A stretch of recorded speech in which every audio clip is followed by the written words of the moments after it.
This week, as we said, we are in the middle of what we call the 9 days. And again, as we spoke, the 9 days of Leo, the first 9 days of Leo, are thought to be negative days. And these negative days culminate with the 9th day of Leo, which is the most negative day. It is historically a day of destruction, and from the scripture, we know it is the destruction of both temples. The first and second temple were both destroyed on the same day, on the 9th day of Leo.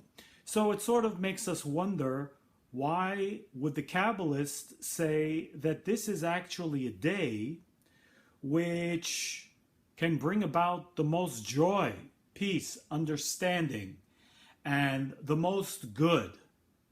In fact, this entire time, the first 9 days of Leo, and I don't know if you felt it, but I have, can be actually the most positive, productive, and creative days.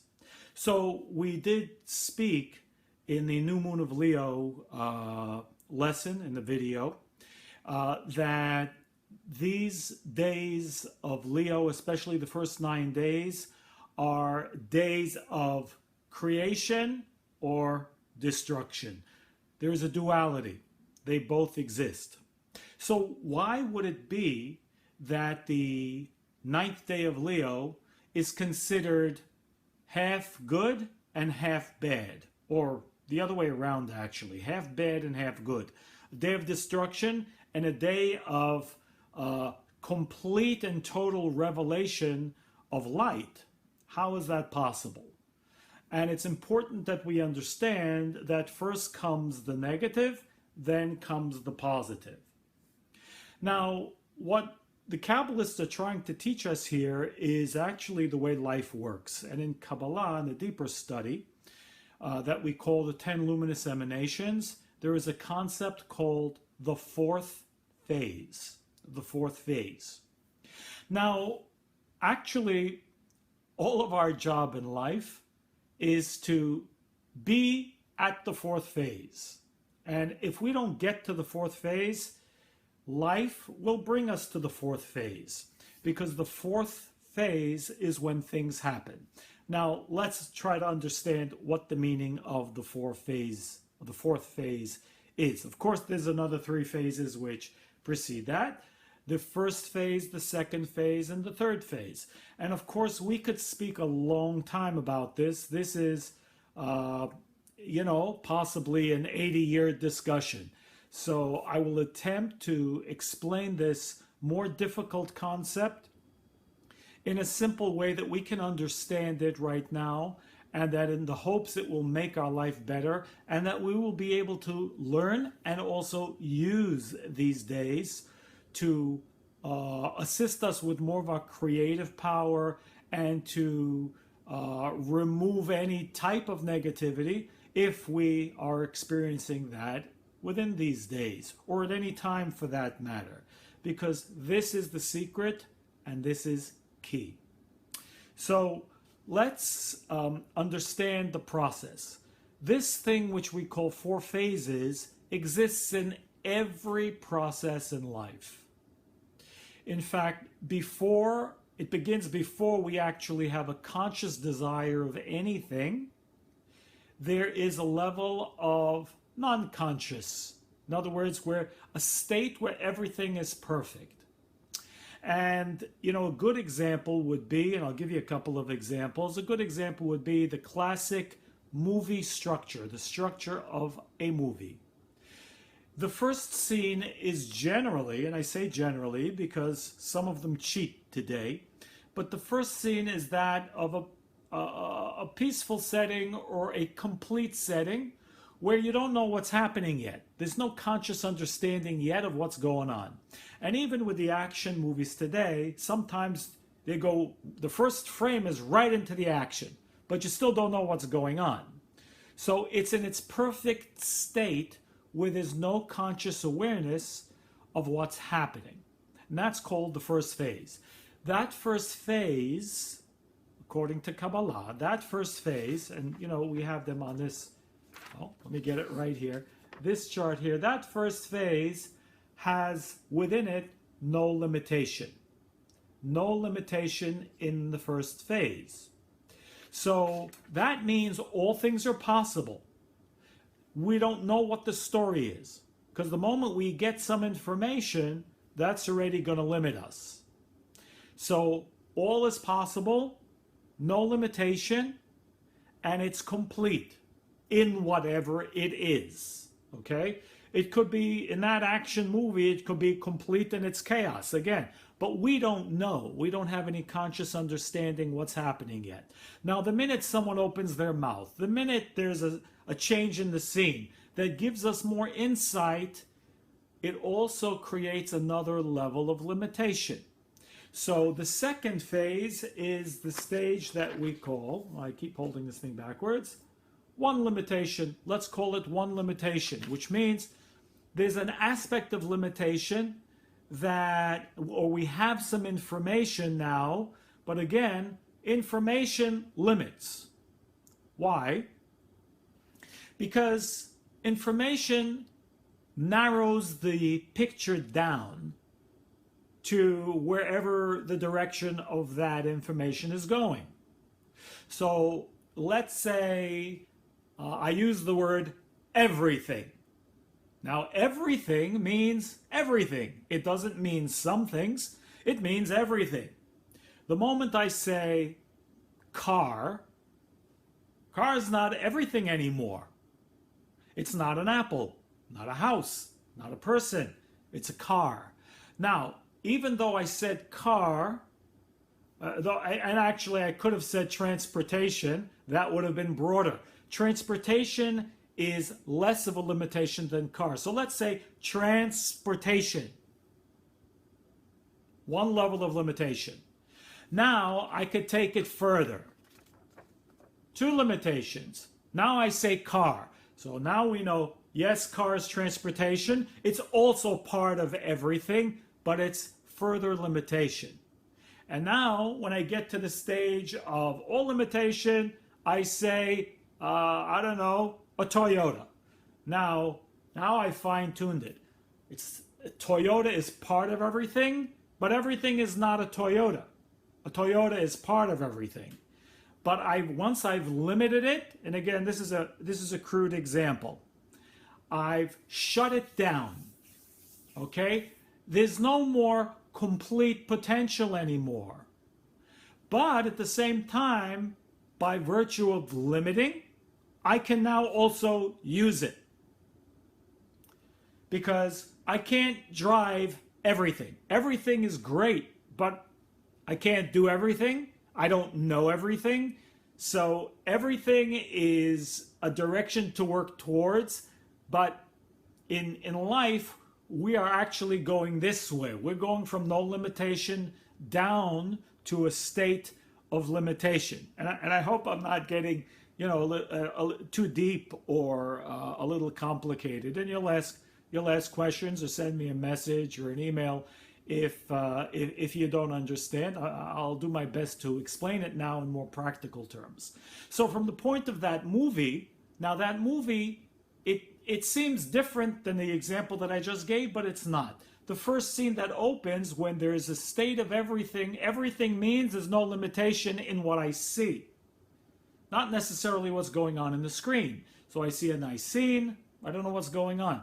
Now the moment someone does something, if it's an action movie, let's say, you see two people talking about something. Maybe they're talking about a problem that exists in the world, in the government, or whatever that movie happens to be about.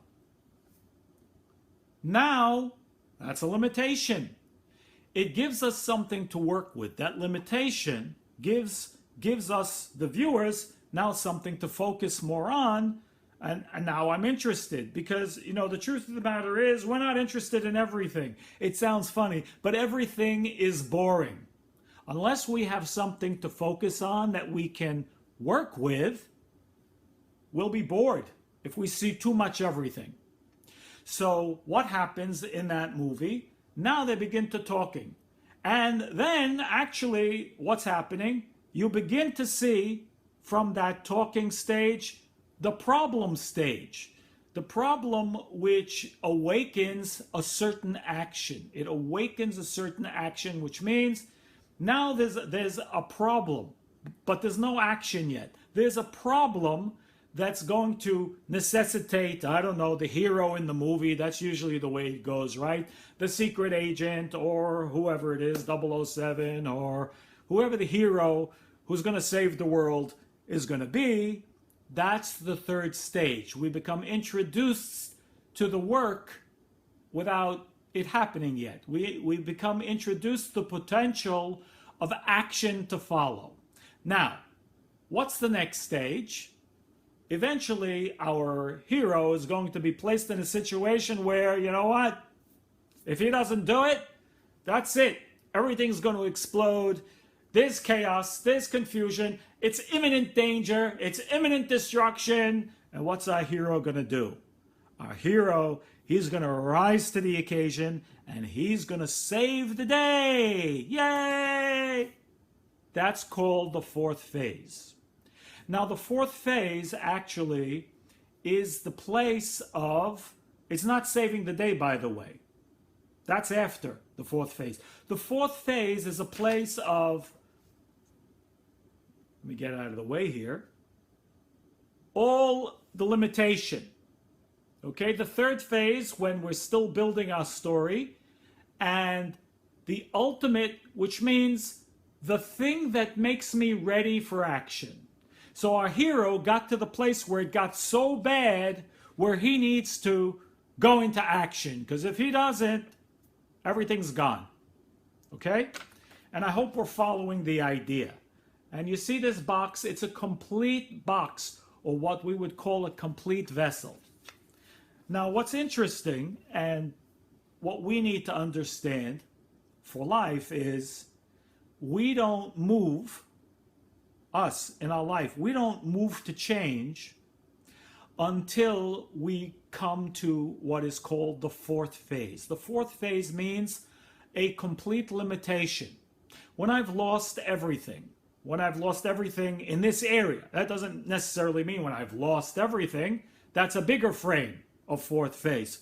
That's also possible. But a person could lose all their money, but, you know, they keep their health. A person could lose their health, but they keep their money. We understand it doesn't mean we've lost everything in every area.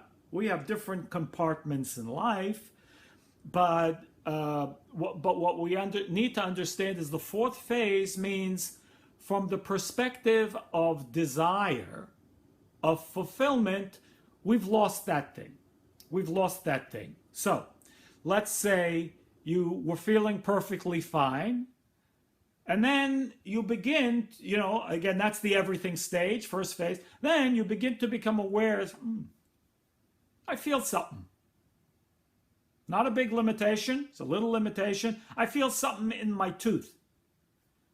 It's not enough for you to do anything about, but you feel something.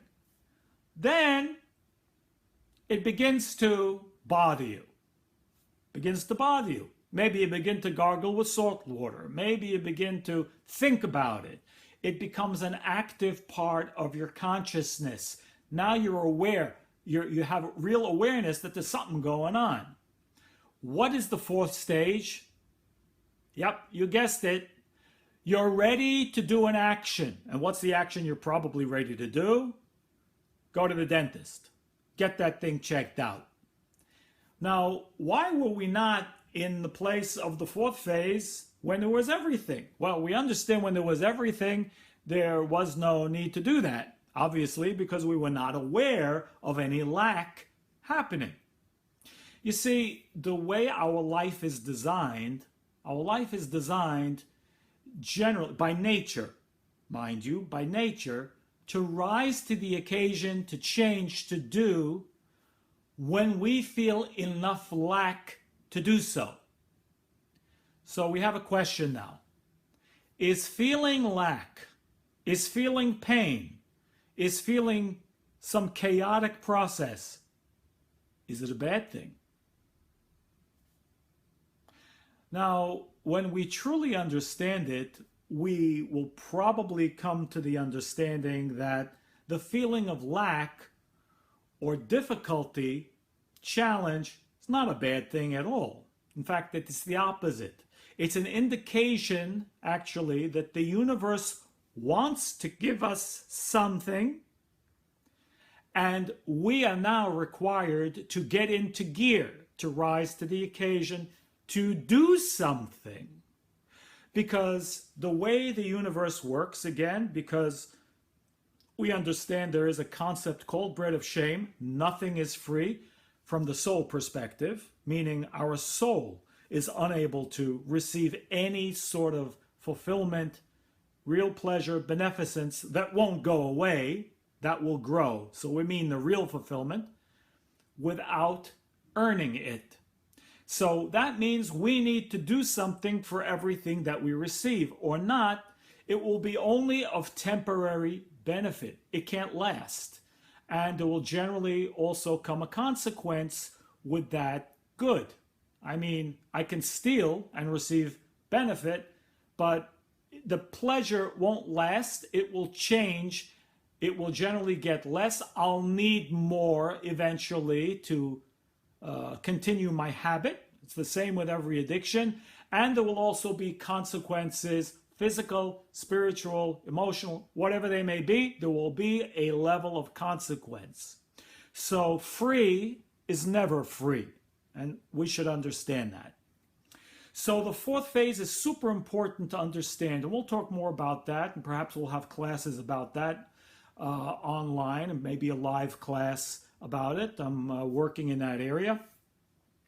That the fourth phase is so important for us to understand it, because the Creator is the force of positive, good. And the Creator, the light, energy, the God force, whatever word you're comfortable with, is never bad. It's a totally good force. There's no lack, there's no negative, there's no bad in light. Therefore, everything that comes is always for the good. Problem, we don't always interpret it as something good. So our life will follow our interpretation, our perception, and how we react to it. So if we react to it as, oh my God, no, I don't want this. Oh my God, this is bad. Oh, we start to complain. Oh, we react to it. Oh, it's terrible.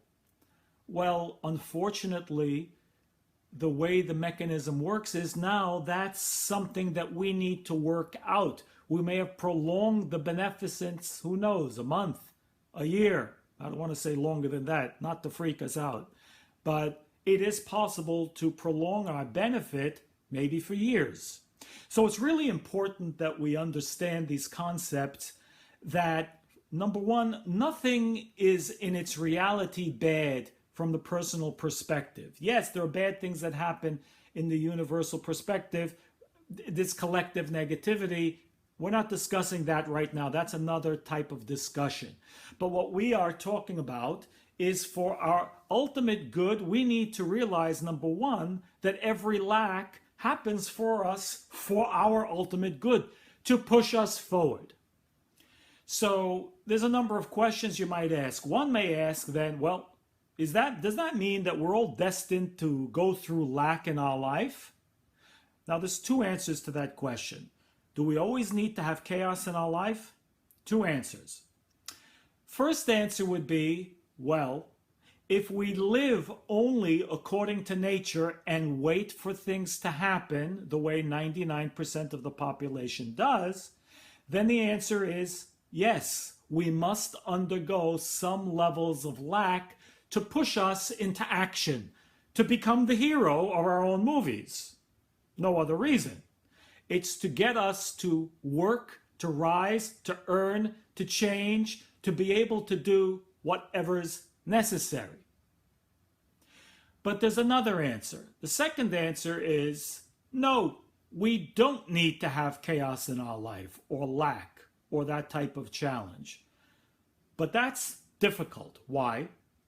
Because The way we need to live is by taking every opportunity. If we don't want to be challenged or to have lack, then we need to live in our consciousness as though we understand lack could happen any minute. So I'm going to constantly be the creative force in my life and never wait to be pushed.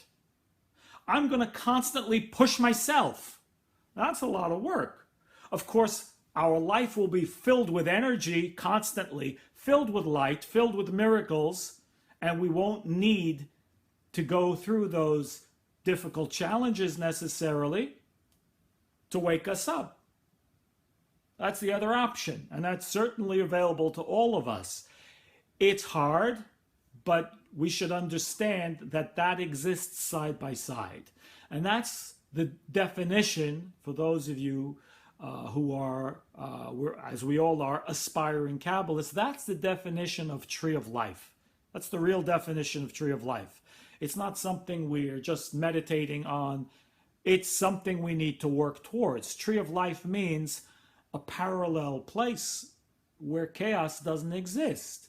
So the ultimate of that is not having the need, because chaos is not a bad thing. It's needed to push us into motion. So, of course, that's different for everybody, and each one of us has a different karmic process, a different tikkun or correction that these things follow. But the principle, the main idea of the principles are the same. And I just like to close with a little bit of a story, just to give us an insight as to the fourth phase, because fourth phase means true desire. And we know the rule is that the light and good comes only to where there is a true desire, a true desire. Again, true desire does not mean what I want. We all want things, of course, but wanting things doesn't mean I have a desire. Desire means not what I want, but rather what am I ready and willing to do or to sacrifice on behalf of what I want. And of course, there are requisites, there are requirements for our desires.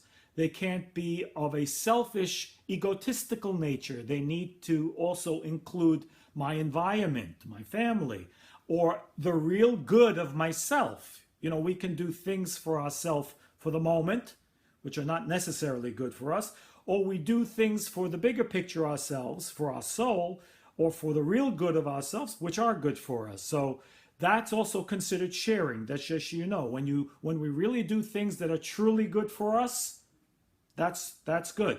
When we focus too much, or we obsess, or we do things that are only good for our instant gratification, that's not really good for us long term. Short-term gratification is not good for us. So let me tell you a story about desire, or about what it really means to get to the fourth phase. So many years ago, I had a student, and it was a woman. She was in her mid-40s, and she was coming to my class. It was a class about karma and tikkun, correction, and how we understand our correction and so on, and how to work with our correction. And she came to me, and she would come to me kind of crying or upset, usually after the class. It was an 8-week class. I mean, I began to wonder what's going on already. And she would be upset that she, in her mid-40s, at that stage in her life, never had a really serious relationship with a man. So I got to know her and, began to ask her many questions. And I began to understand that she was a very independent woman. She liked her own space. She liked to do what she wanted to do when she wanted to do it. Oh, yes, and incidentally, she was a Leo woman, and we talked about that, and we're also in the month of Leo, so probably not by coincidence. And if she's out there, happy birthday. And she would wonder why is this happening? So after beginning to understand the conversation, I began to understand one thing very clearly. She really didn't want a relationship. In fact, she had fears. Now, I'm not saying she didn't at all want it. She was crying for it. She wanted it with some level of superficial desire. Perhaps because people would tell her, look, you're getting older, you should have someone. Or, our ego can work with us also in different ways. We can become subject to other people's opinions of what's right for us, and not necessarily because it's our desire, but we don't want to look weird maybe to someone else, or we want to maintain the status quo, or who knows what other reasons we may have, but not for the real reasons that she truly desires a relationship. No, but she was still crying about it. So when I got to know her and I understood, you want your own space. This is really your desire. Your desire is to be independent. Your desire is you have fears. You want to maintain your safety, your comfort. You're afraid that a man will come into your life and, cramp your style, cramp your space. By the way, nothing wrong with that, but at least we have to know what we want. So you don't want a man in your life right now. At least understand that you don't really want it. How do we know what our desires are? The simplest way. Take a look, see what you have. And what you have is what you desire. What you don't have is what your desire is. Now, I know I'm going to have a problem with that, because I know most of us are not going to acknowledge the idea that whatever we have, at some level we desire. And I'm telling you, there's a level of unconscious desire, even to have a bellyache, no different than it facilitates something. It provides us with a purpose. I'm not saying, we wish for a bellyache or a disease or an illness, but at some level it facilitates us. It sometimes gives us energy. It will cause other people to acknowledge us, maybe pay attention to us. It'll get us out of some kind of work. I remember when our kids were growing up, very simple. You want to get out of a test? What do? Have a bellyache. By the way, I was smarter. I would take the thermometer.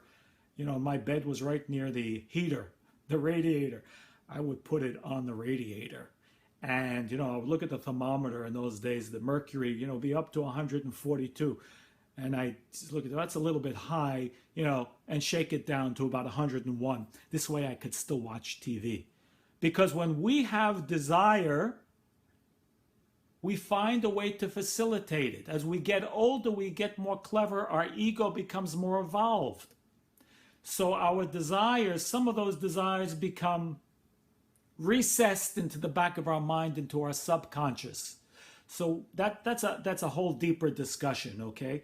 But at least to be conscious of the fact. So, when I had that conversation with my friend, that woman, and we began to talk about this, and of course, today she's happily married. You know why? Because soon after we began to have those conversations, she became aware that her real desire, she never really got to the fourth phase. The fourth phase is what? No, I truly want, I feel the lack, and I'll do whatever it takes. That means she set aside, even though she wanted independence, she wanted the relationship more, but she had to decide that. She wanted not to be alone. She wanted the companionship more than the freedom. Of course, in the end, she felt more freedom, but we have fears about all sorts of things. So this is the time. The 9 days is all about getting to the place of lack where we can rise to the occasion, each one of us, in the area that we need to. Cosmically, as a whole, together, as humanity, and individually, for each one of us, we can zero in different areas of our life. And those are the areas we need to become aware of, the trouble spots, where we're willing to overcome ourselves at all costs. We're willing to do that work, whatever is necessary, when it comes about. So, of course, the 9th day of Leo, which would be this coming Sunday, is the ultimate. The day where is 50% absolute lack and destruction. That's called destruction of the temple. It's destruction of our,